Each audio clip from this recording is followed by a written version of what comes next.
Hey, this is Psylacus. I know it's been quite a while since the last time I did a video. I've got some new lighting. I'm in a new room, a little bit echoey.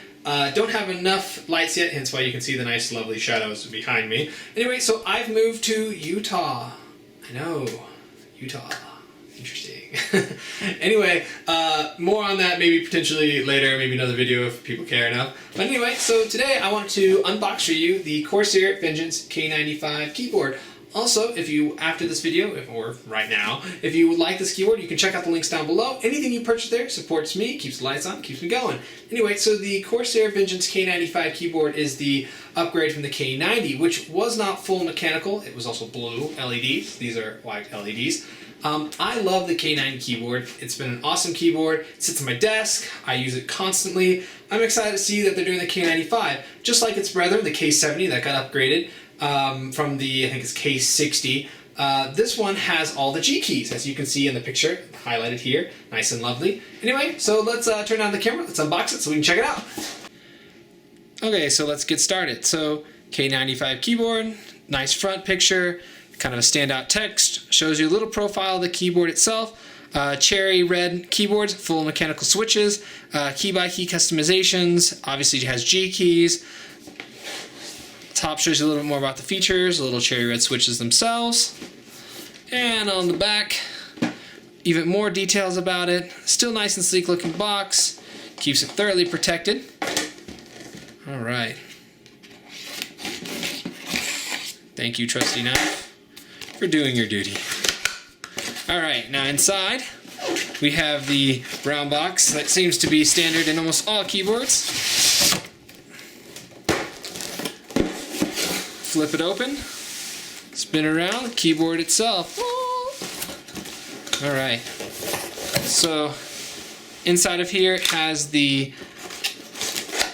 nice long cable held inside of its little compartment. Nothing inside here. Keyboard itself, I'll set it off over here, see what other goodies in here. Some pamphlets. The warranty sticker, and of course the armrest. So I think that's everything in here. Move it off to the side. Alright, so let's start by looking at all the little goodies inside. Has a warranty, 2-year warranty. Corsair will take care of you. A warranty guide as well, so you can go into more detail. Don't submerge it in water. Don't leave it out in the rain. Inside here it says that it's a keyboard. Congratulations. How to plug it in if you've never done it before. Lots of different languages, I'm sure, as well as how to use the software. If you've used any of Corsair software before, it's pretty straightforward. It's very similar. They haven't done anything very much different with this. They've updated a few times since then. It's still okay, still working on it, but Corsair is still perfecting it, and they make a solid keyboard. So the wrist rest and the keyboard itself has a piece of tape protecting it, and here she is in all her glory. Okay, so the wrist rest itself is nice and rubberized. It has 2 little screws onto here as well as your normal clips. So it latches onto it, just like most normal keyboards do. So we'll turn it over so I can show you how that happens. It has little feet on the back side. Very strong construction. No crunching. Always a good sign. Keyboards tend to get pretty beat up, especially if you go to LAN parties, gaming events, if you're into esports, and you travel with your gear. Making sure it can stand up to the punishings of the road is important. As you can see, I can tie these down, so now the wrist rests are locked into place. They're even screwed into place. Pop it up like this, and you're good to go. has a extremely thick, long cable, so that way you don't have to worry about it breaking on you. Has 2 USB. Now these are still USB 2.0s. They are blue, but they are not USB 3.0. However, they can still be used in a USB 3.0 slots. I always generally plug mine into 2.0 due to motherboard compatibility. Now that's starting to change, obviously, with Haswell, but I usually still put mine in my 2.0 slot. So on the top portion of the keyboard allows you your different BIOSes, so you have like different settings for it, as well as a USB pass-through, hence the lighting and the USB here, so you have that option. The keyboard itself has a nice metal inside, just like its predecessor. It still uses that brushed aluminum kind of effect to it. It has different light profiles here, your volume knobs, mute, different profiles, and macro ready. Here it has a nice little Corsair logo.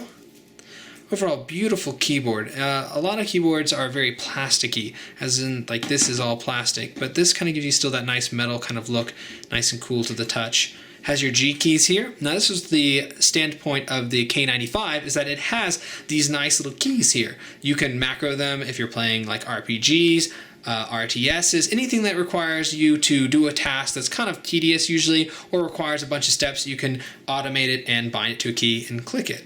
Now obviously you have to take advantage of it and actually click it, since sometimes you set a bunch of macros and you forget about them. Hopefully you don't. Nice glow on the back of it. It'll have a white glow here. Very nice looking keyboards. Here I'll pop up one of these so we can kind of see underneath it real quick. As you can see, there's a little LED diode. I'll bring it a little closer. LED diode, cherry red switch. You can click on that. They're not loud switches. That's the very nice thing about this keyboard. A lot of mechanical ones get really obnoxiously loud. And if you've got more than one person, such as my girlfriend sitting next to me, and she's bam, bam, bam, bam, bam, bam, it gets kind of distracting when you have 2 or 3 people in the same room using them. So it kind of gives you a nice tactile feedback. Beautiful keyboard, full mechanical. Even these, which in the past they weren't, your F1, F2 keys, should give a little bit better of a display lighting, but once again, you're still relying on a single LED diode in the back that is basically perpetuating the light beneath it. So things that have a little more text may not show up on the bottom part because of the nature of the diode. Anyway, once again, the K95 keyboard, excuse me, beautiful. I hope you guys enjoyed this unboxing. Let's turn up the camera and finish it out. Once again, this is Psylacus, and thanks for watching my unboxing of the Corsair Vengeance K95 keyboard. Once again, if you got any questions, put them down below. Try to answer them the best I can. Just finished moving, still unpacking. There's stuff everywhere. So it's taking me a little bit of time to actually get around to making this video, and hopefully getting back to some of the bazillions of comments I get every single day. Anyway, you can check me out on Facebook and Twitter. Also, if you like any of the products you see below, please check them out on my links down below. Anything you purchase there, including this keyboard, supports me directly, keeps the lights on, keeps me doing these. Anyway, once again, thanks.